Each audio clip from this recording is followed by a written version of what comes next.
கதை கேட்க வந்திருக்கும் அன்பு உள்ளங்களுக்கு வணக்கம். தீராக்கணா நாவல் உலகத்திற்கு உங்களை அன்புடன் வரவேற்கிறோம். இன்று நாம் கேட்கவிருக்கும் ஒலி புத்தகம் எழுத்தாளர் இந்துஷாம் மற்றும் ஆர்த்தி கோபியின் மம ஜீவன ஹேத்துனா. கதையை கேட்டுவிட்டு உங்களின் பொன்னான கருத்துக்களை எங்களோடு பகிர்ந்து கொள்ளுங்கள் நட்புகளே. தொடர்ந்து எங்களது சேனலை சப்ஸ்கிரைப் செய்து உங்கள் உறவினர் மற்றும் நண்பர்களுடன் பகிர்ந்து கொள்ளுங்கள். இந்து ஆர்த்தியின் மம ஜீவன ஹேத்துனா. கதையின் குரலாக நான் ஆர்ஜே கிருத்திகராஜ். அத்தியாயம் 2. ஆழ்ந்த நித்திரையில் இருந்தவனின் விழிகளை திறக்க செய்தது இருவரது ஓயாத பேச்சு சத்தம். அதில் தந்தையின் குரலை வைத்தே அவரது கோபமும் வாக்குவாதங்களும் எதிர்பார்த்ததுதான் என்றாலும் தான் பிடித்த பிடியில் உறுதியாக அவனும் நின்றான். தூக்கத்தை கலைத்து புத்துணர்ச்சி பெற்று வந்தவன் தன் கைபேசி எடுத்து பார்க்க அதன் திரையில் சேமித்து வைத்திருந்த சௌமியாவின் புகைப்படத்தை பார்த்து சிறு புன்னகை சிந்தினான் அந்த இளங்காளை. அந்த புகைப்படத்தில் அவள் தோள்கள் மீது உரிமையாக கையை போட்டு கொண்டிருப்பவன் சாக்ஷாத் அவனே கௌதம். சுந்தர் மற்றும் வசந்தியின் ஒரே மகன். அவனின் பிடிவாத குணத்திற்கு முழு பொறுப்பு தந்தையின் செல்லம் மட்டும்தான். ஆனால் அதுவே இன்று இருவரையும் எதிரும் புதிருமாய் நிற்க வைத்தது விதியின் செயல்.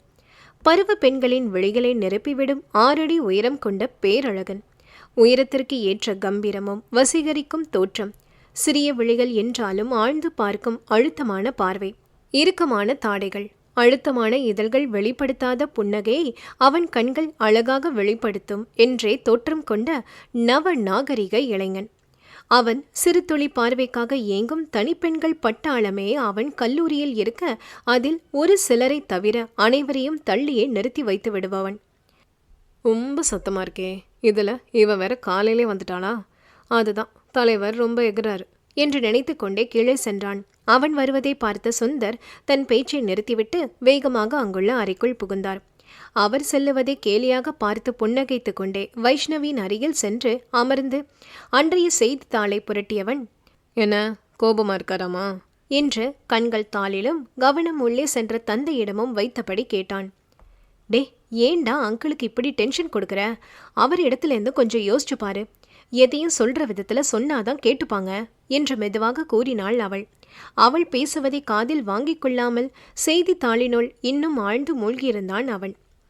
எருமை நம்மளை சட்ட செய்யறானா பாரு என்று மனதில் அவனை திட்ட கௌதம், என்ன வழக்கமா என்ன மனசுல திட்டுறதானே?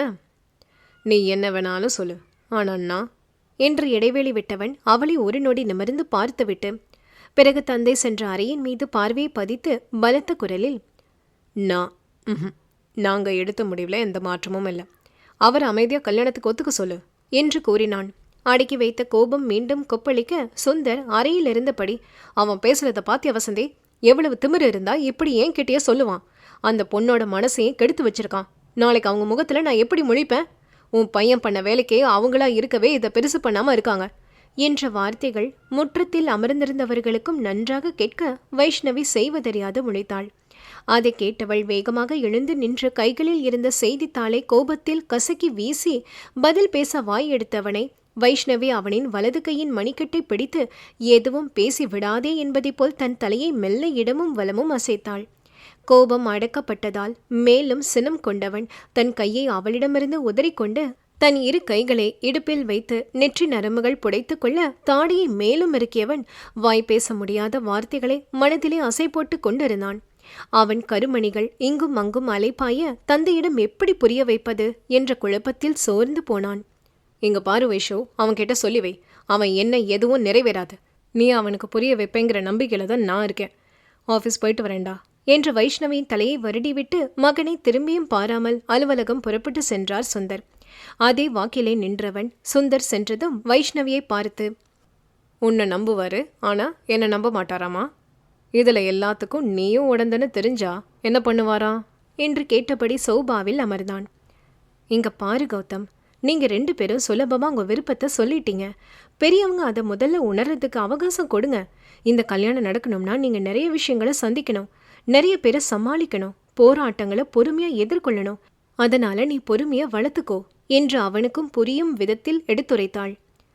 நீ சொல்றது சரிதான், ஆனா இதை எடுத்தோம் கௌதம்னு நாங்க பண்ண போறதில்ல. உனக்கு சௌமி வீட்டை பற்றி தெரியாது. அவங்க ஏற்கனவே 2 வருஷத்துக்கு முன்னே கல்யாண பேச்சு ஆரம்பிச்சிட்டாங்க. பிஜி படிக்கவே அவங்க அம்மா கிட்ட எவ்வளவு கெஞ்சினா. அவளும் தன்னோட கல்யாணத்தை எப்படி தள்ளி போடணுமோ அப்படியெல்லாம் பண்ணா. இதோ இன்னைக்கு எல்லாத்தையும் அவங்க அம்மா கிட்ட சொல்லியாச்சு. ஒத்துக்கிறேன், இதை ஏத்துக்க அவகாசம் வேணும் தான். ஆனா அதுக்குள்ள எங்க நிலைமையை யோசிச்சா தலைக்கு மேல வெள்ளம் வர்றதுக்கு முன்னாடி நாங்க இதையெல்லாம் ஒன்னா சேர்ந்து சந்திக்க ஆரம்பிச்சாச்சு. உனக்கு அவளை இந்த 2 வருஷமா தானே தெரியும். ஆனா எனக்கு ஸ்கூல் டேஸ்லேருந்து பார்க்குறேன். ஒரு விஷயம் வேணும்னா வாய் திறந்து கேட்க மாட்டா. அப்படிப்பட்டவ இன்னைக்கு இவ்வளவு தூரம் வந்திருக்கானா? நாங்க எல்லாத்தையும் யோசிச்சு தான் முடிவு பண்ணோம் என்று சௌமியாவிற்காக பரிந்து பேசினான். எனக்கு தெரியாதாடா உங்களை பத்தி? அதே மாதிரி கவனமா கையாளணும்னு சொல்றேன். இது நீங்க 2 பேர் மட்டும் சம்பந்தப்பட்டதே இல்ல, 2 குடும்பமும் அடங்கி இருக்கு.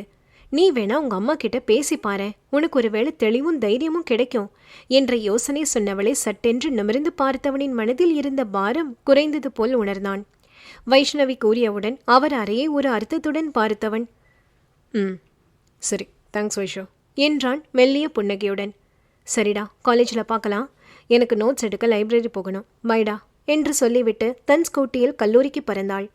வைஷ்ணவி, சௌமியா மற்றும் கௌதம் மூவரும் பிரபல கல்லூரியில் எம்எஸ்சி பயோடெக்னாலஜி 2ஆம் ஆண்டு படித்து கொண்டு இருக்கிறார்கள். கடைசி செமஸ்டர் என்பதால் அனைவரும் ப்ராஜெக்ட் வேலையில் மூழ்கியிருந்தனர். சென்னையில் பிரசித்தி பெற்ற மருத்துவமனையில் இவர்கள் ஒன்றாக ப்ராஜெக்ட் வேலையை செய்ய அவர்களது இன்டர்னல் கைடன்ஸாக அவர்களின் ஹெச்ஓடியை அணுகினர். வகுப்புகள் எதுவும் நடக்காத காலம் என்பதால் வாரத்தில் 2 நாட்கள் மட்டுமே கல்லூரிக்கு சென்று அவர்கள் தலைமை ஆசிரியரிடம் அந்த வாரத்திற்கான அறிக்கையை சமர்ப்பிக்க செல்லுவார்கள். ஆசிரியரை சந்தித்து முடித்ததும் மூவரும் அமர்ந்து அவர்களை பற்றி பேசிக் கழிப்பது வழக்கமாக வைத்திருந்தனர். அன்று சௌமியா விரைவாக கல்லூரிக்கு வந்து அவளது ஆசிரியரை பார்த்துவிட்டு யாருமில்லா அவளது வகுப்பறையில் அமைதியாக சென்று அமர்ந்தாள். விஷ்ணுவை சந்திப்பதனால் அவனிடம் பேச வேண்டியதை பற்றி மீண்டும் மீண்டும் மனதில் ஒத்திகை பார்த்து கொண்டிருந்தாள்.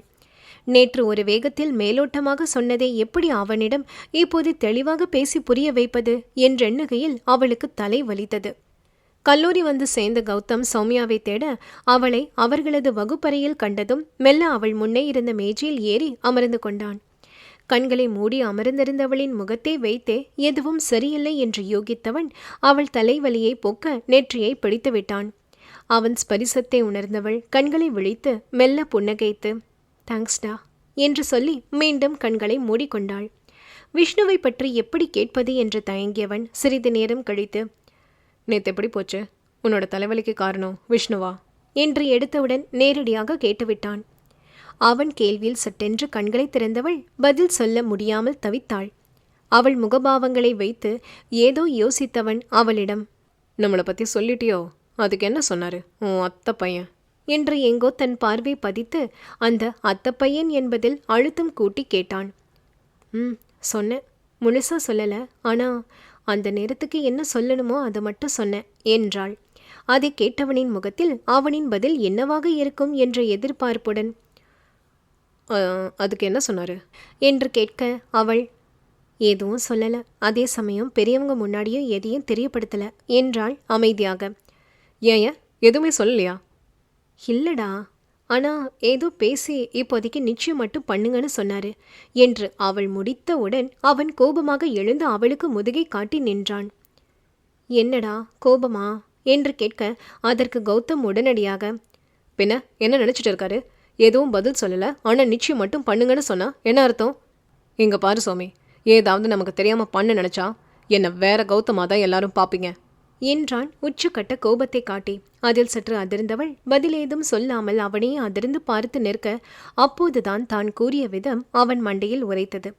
உடனடியாக கோபத்தை தணித்தவன் அவளிடம் நெருங்கி, ஐம் சோ சாரிடி, உன்னை கஷ்டப்படுத்தணும்னு அப்படி சொல்லலை என்று அவள் இரு கைகளை ஆதரவாக பிடித்து பேசி கொண்டிருக்க அப்போது வைஷ்ணவியும் அங்கே வந்து சேர்ந்தாள். இன்னைக்கு என்ன பஞ்சாயத்து உங்களுக்கு என்று கேட்டுக்கொண்டே அங்கிருந்த மேஜை மீது அமர்ந்து தன் கை பையிலிருந்த சாக்லேட்டை எடுத்து சாப்பிட்டபடி அவர்களை வேடிக்கை பார்க்க ஆரம்பித்தாள். வைஷோ, உன் திருவாயை வச்சுக்கிட்ட கொஞ்சம் சும்மா இரு என்று கண்டித்தவன் மீண்டும் சௌமியாவிடம், சாரிடி, சரி சொல்லு, விஷ்ணு என்ன சொன்னாரு என்று கேட்டான். கொஞ்ச நேரத்தில் இங்கே வந்து என்னை வெளியே அழைச்சிட்டு போய் பேசுகிறேன்னு சொல்லியிருக்காரு. நேற்று ஒரு வேகத்தில் எல்லாம் சொல்லிட்டாலும் இன்னைக்கு எப்படி சமாளிக்க போறேன்னு தெரியலடா, கொஞ்சம் பதட்டமாக இருக்கு என்றாள். ஓ, இப்போ விஷ்ணு அண்ணா இங்கே வருவாரா என்று வைஷ்ணவி ஆர்வமாக கேட்டதும் கௌதம் அவளை அதிரடியாக திரும்பி பார்த்து முறைக்க அதில் அடுத்த கேள்வியை கேட்காமல் வாயை மூடிக்கொண்டாள். ஆமா வைஷு என்று அவள் சொல்ல அந்நேரம் சௌமியாவின் கைபேசி சினுங்கியது. உன் காலேஜுக்கு வெளியே தான் இருக்கேன், கேட் கிட்ட வா என்று குறுஞ்செய்தி விஷ்ணுவிடமிருந்து வந்திருந்தது. அதை படித்தவள் அவர்களிடம் சொல்லிவிட்டு தன் கைப்பையை எடுத்துக்கொண்டு மிகுந்த தயக்கத்துடன் நான் போயிட்டு வரேன் என்று இருவருக்கும் பொதுவாக தலையை அசைத்து சொல்ல வைஷ்ணவி அவளது தயக்கம் கொண்ட பாவமும் அவனது தவிப்பையும் குறித்து கொண்டாள். அவள் சில அடிகள் எடுத்து வைத்ததும் கௌதம், சோமி ஒரு நிமிஷம் என்று சொல்லிவிட்டு அவளை நெருங்கியவன் அவள் கண்களை பார்த்து பேச முடியாமல், ஏதாவது பிரச்சனைனா கால் பண்ண, பத்திரமா போயிட்டு வா என்று சொல்லிவிட்டு வேக நடைபோட்டு வெளியே சென்றான். அவன் செல்லுவதையே வெறித்து பார்த்து நின்றவளின் தோளை வைஷ்ணவி மெல்ல தொட அதில் தன்னை சுதாரித்து கொண்டாள் சௌமியா. சௌமி, எதையும் யோசிக்காத. அவன் குணம் பற்றி நான் சொல்லி உனக்கு தெரியணும்னு இல்லை. நீ முதல்ல அமைதியாக மனசை வச்சுக்கிட்டு அண்ணா கிட்ட பேசு. அப்போதான் உன்னால் எல்லாத்தையும் தெளிவாக சொல்ல முடியும். குழப்பத்தோடு போனால் சொல்ல வர வார்த்தை பாதி காணாமலே போயிடும். சரி, அண்ணா ரொம்ப நேரமாக வெயிட் பண்ணுறாரு, நீ கிளம்பு என்று தன் தோழியை கட்டி அணைத்து தைரியத்தை கொடுத்து வழி அனுப்பினாள். வைஷ்ணவியின் வார்த்தைகள் அவளுக்கு தெம்பு கொடுக்க அவள் முகமும் சற்று தெளிந்தது. தோழிக்கு நன்றியை கூறிவிட்டு எதையும் துணிவுடன் எதிர்கொள்ளும் எண்ணத்துடன் விஷ்ணுவை சந்திக்க தயாராகினாள்.